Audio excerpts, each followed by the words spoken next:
Hello everyone, this is Logan, and welcome to the delayed and probably forgotten 20th episode of Tech Time. Well, it's been delayed, but that doesn't mean that we don't have tech articles, like these three, that will come right now.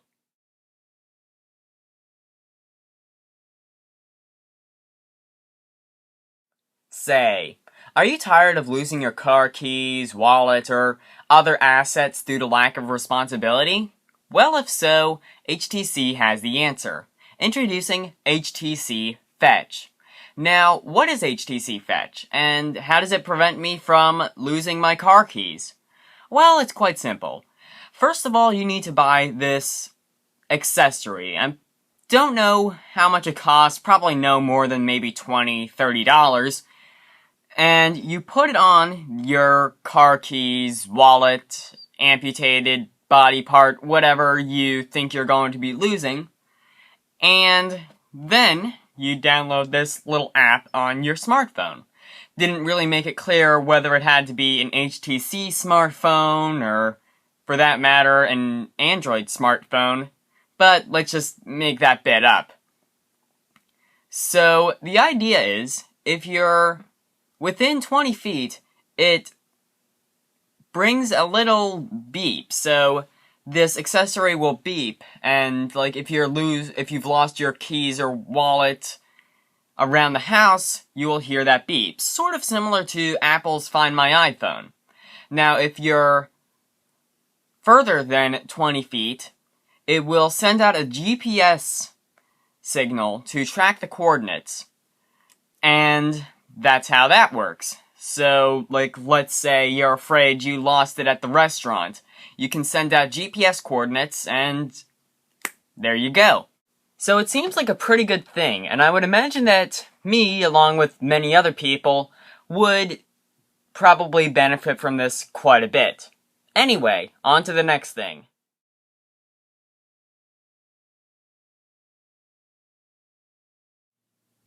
Here's another interesting bit of tech news and other such jargon.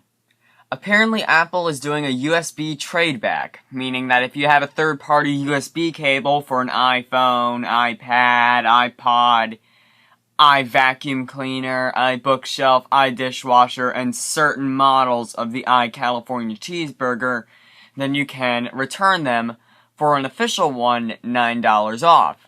Now you might be wondering, why is Apple doing this?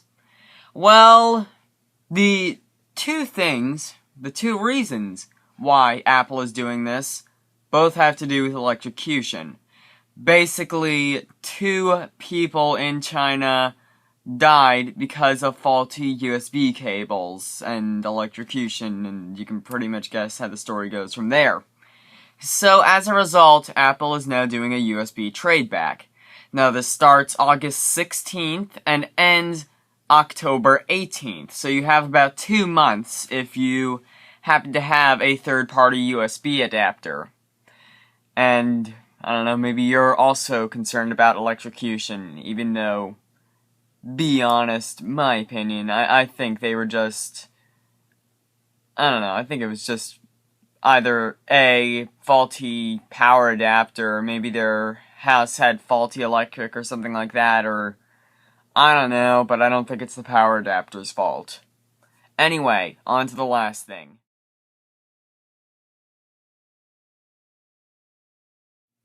Gee, I love my Microsoft Surface.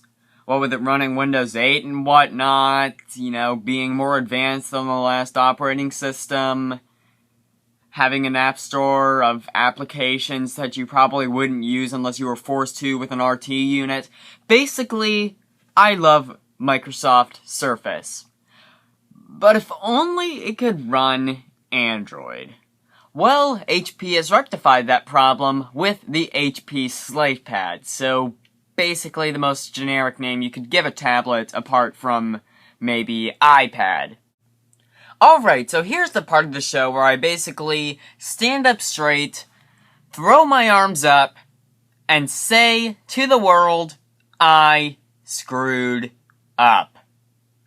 Apparently it is called the Slatebook, not the Slatepad, as I found out whilst editing. Even though, to be fair, is it any less tedious?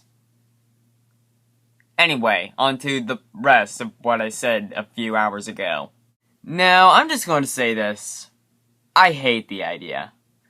For two reasons. First of all, it was executed poorly, with less than earth-shattering technical specs. For example, it only has about 2 gigs of RAM, which, to put that in perspective, that's the amount of RAM that my computer has from 2007. It has a pixel density of 221 ppi. To put that in perspective, the Apple Retina display has 300, and, well, I believe quite a number of Galaxy tablets are using 330 ppi. And overall, the specs just aren't really earth-shattering. And, I guess the 2 gigs of RAM might be pretty good for a tablet, but not really a personal computer. Now, the second thing is, really? Android? I mean, it's advanced, more advanced than maybe an iPad or, screw it, a Windows 8. But I don't think it's really a suitable computer. Because, a computer, well, I have a computer, and I mainly just use it so that I can run more advanced software, like, Adobe Premiere, if I ever figure out how to make that work, or when I'm doing a live stream on Music Sundays, or something like that. If I wanted Android, I would probably get maybe a Galaxy Tab, or something with far higher specs. Not this. But, I don't know, is it gonna sell? I genuinely don't think so. They're selling it for something pretty astronomical as well, like $489. So, for that price, you could get, a 10.1-inch Galaxy Tab, again, with much higher technical specs. So, that's all for this week. Stay tuned for next week.